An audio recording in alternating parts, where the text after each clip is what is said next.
বিএনপির ভারপ্রাপ্ত চেয়ারম্যান তারেক রহমানের বিরুদ্ধে চাঁদাবাজির 4 মামলা বাতিলই থাকবে বলে আদেশ দিয়েছেন আপিল বিভাগ। রোববার আপিল বিভাগের জ্যেষ্ঠ বিচারপতি আশফাকুল ইসলামের নেতৃত্বাধীন 4 সদস্যের বেঞ্চ এ রায় দেন।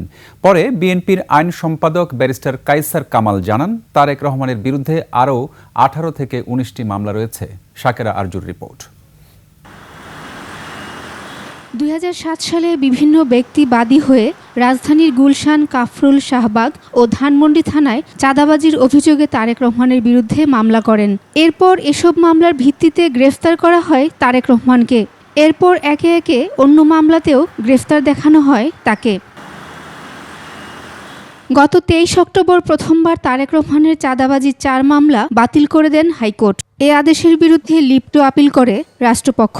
রোববার শুনানির শুরুতে রাষ্ট্রপক্ষ জানায়, চাঁদাবাজির অভিযোগ আনা হয়েছে তারেকের বিরুদ্ধে, কিন্তু এই টাকা কোথায় গেছে তার কোনো উৎস মেলেনি। আর তারেক রহমানের আইনজীবী সর্বোচ্চ আদালতকে বলেন, এটি সেই মামলা যে মামলায় গ্রেফতার করে তার কোমরের হাড় ভেঙে ফেলা হয়েছিল।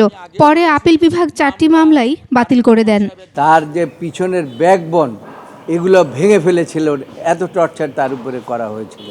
কিন্তু আজকে দেখা গেল যে মামলাগুলোতে তাকে এত টর্চার করা হলো, কি কারণে টর্চার করা হলো সেটা আজকে প্রমাণ হলো যে একটা রাজনৈতিক উদ্দেশ্য প্রণোদিতভাবে তার এই মামলাগুলোর ব্যাপারে তাকে টর্চার করা হয়েছে।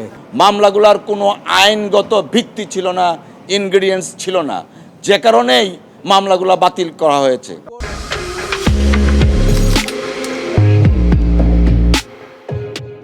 তবে কি এ আদেশের ফলে তারেক রহমানের দেশে ফেরার পথ খুলল?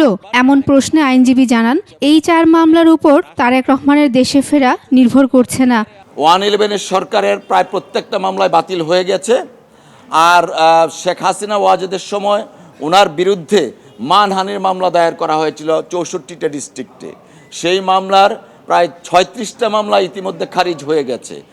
এখন গোটা মিলিয়ে আর মানে ধরেন 18-19টার মতো মামলা আছে।